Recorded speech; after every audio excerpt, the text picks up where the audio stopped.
On the Radio is brought to you by Zurich Insurance, the perfect place to catch up with all things Melbourne. If you enjoy this content and want more inside access from the team, make sure you visit the club website. So far this year, probably none more exciting than what they did on last Thursday night against Port Adelaide. Welcome to you, Alex, and congratulations on your year to date. Hi, guys. Thank you for that. It's been a great year so far. You had an interesting off-season. Before I introduce you to Lee Matthews, tell us if I'm wrong here. You, like Tom McDonald, were challenged, given an open door if you could find a better opportunity, and yet, like Tom McDonald, you've come back, taken your opportunity at the club, and probably having your best year. Yeah, it's been documented about me and Tommy's experience, and I guess all I can say from that is Tommy and I both came with a mindset to want to be a part of this football club and also make a difference, not just go through the motion. And I guess for myself, when that conversation happened, it was what you just touched on. If there is an opportunity elsewhere, that I should look at it. And was that confronting for you? Was that confronting? Did it actually move you to say, well, I've got to do something different? Yeah, it was probably the most honest conversation I've ever had with Goody and Tim Lamb, our list manager. But it's something that through my relationship with both those blokes, I met them, Tim, when I was an 18-year-old going through the draft system.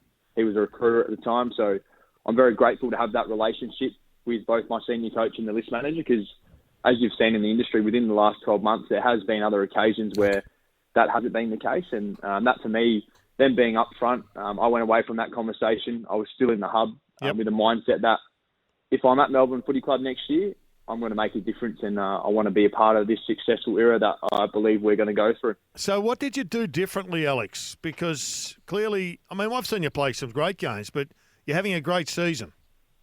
Yeah. For me, it was just about having a game where I didn't fluctuate. And the high half forward role, it's definitely not the most easiest position to play, but for me, I've got to understand that. And it was about when I have a moment to make sure that moment's a good moment.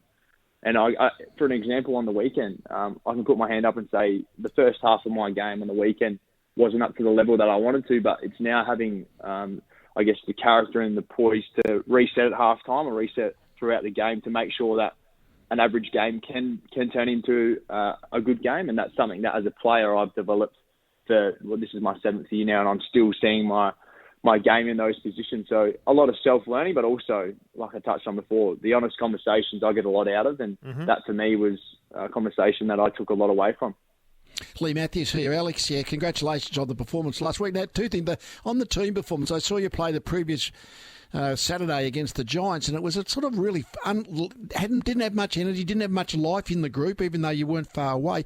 Now 5 days later, you're almost back. You know, all that zip and speed and run in the team. Can you get your mind around why and how that all happened?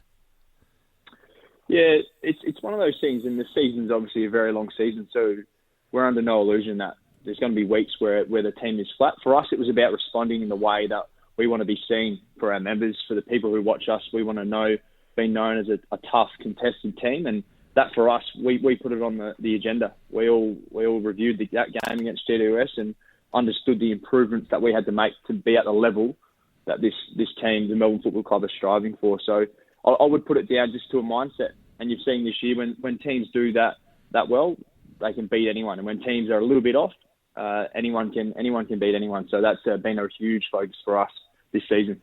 And it's part of your role actually allowing, say, Christian Petrarca to charge forward every now and again by being upfield and sort of covering for him a little bit like they say Kane Lambert does for Dustin Martin. Is that part of your function? Yeah, that's just the team role that we play. We understand that there's different strengths for different individuals, and Petrarca to be able to impact the game, through the middle of the ground, also up forward. That's something that we all help each other with, and that's been a huge focus for everyone to be able to play their role in that term of a good football team is a team of good role players, but also understanding that there's a level of expectation that we perform that role at a higher level. Alex, do you like the coach being on the boundary line, or do you like him being up in the box? That's a good question. I haven't heard this one before. I'd probably say for Goody, he's so calm and poised. I don't know if you guys get to see that too often on the bench, but this year especially, whenever I'm on the bench, I haven't seen him flustered or I haven't seen him too stressed out. It's showing too much emotion. So as a player coming on the bench, I enjoy that because, whether we're up or down, you're not flustered and it's almost like a calmness when you go there. So I enjoy having his coaching from the sideline, but I'm sure every coach is different. It's a bit of yin and yang, though, isn't it? Because beside him, he's recruited the yang in Mark Williams. Yeah, that's exactly right. They balance each other out very well. Would you like to see Choco get a Guernsey at Collingwood? I've always thought he'll re-emerge. He's been a great coach for almost 25 years in this business, whether it's at the senior level or the next level down. Do you think would you like to see him get another opportunity, or do you think he's just a great assistant? Well, personally, I see him as a Melbourne person. I would be shattered to see him go. For Choco, I think it's just about whatever he wants to do. And we've got a great team there around Goody, along with the assistant coaches. So for him to be removed from that, it would be hard to see him go. But even in saying that, the other weekend in Richmond, when all the teams were in Melbourne, we were at a cafe, and there was Choco with Kane Corn, Brendan Lade, Josh Carr, all these the old players boys that you see. Yeah, all the old boys that they won the premiership with. And you see that and you think, wow, I'm a 25-year-old, and when they won that premiership, I was only a young tacker. But to see the influence he still has on the playing group, I can't speak highly enough of Choco Williams. And Christian Petrarca, he's in outstanding form. Do you like him in the middle, or do you like him squeezing into the forward half? I like him when he's on the ground. Yeah, okay. Anywhere will do. Him anywhere, and he can change the game. But it's also you got to highlight the people around him. When for him to do what he did on the weekend, there's the players, even like Jack Viney, his ability to play a role that helped the team, and Clayton Oliver to get that cohesion together. It's something they've been working on for a long time, but it's finally starting to come together. And as a teammate, I just sit back sometimes and just think, wow, we are very lucky and very proud to be part of this footy club at the moment. And it's the Pink Lady game, so you'll have the pink socks on, given that it's partnering with the Breast Cancer Network Australia. Yeah, and we've got a couple of boys in our team actually who have been hit hard by their mums having breast cancer. So it's a game that we're very proud to be a part of. And Fraser Rossman, a young first-year player, is the ambassador for that this year. Okay. So we're going to support him all the way. A lot has been spoken about the Ben Brown, and I guess if Ben Brown's there, Luke Jackson is there a little bit less in terms of just, providing that tall target, the sort of second ruckman type or the tall full forward type.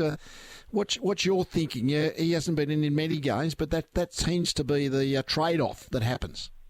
Yeah, well, the thing about Brownie, and we all know that he can kick goals and he's a huge human being, but what he did on the weekend, you can't underestimate the impact he had on the game. Some of those contests where he put his body on the line when he ran into Tommy Jonas early on, that's the type of footy that we love Benny Brown bringing to this footy club. And that's something, I guess, you don't take for granted when you see your big bloke doing that. And it's just going to be continuing to build.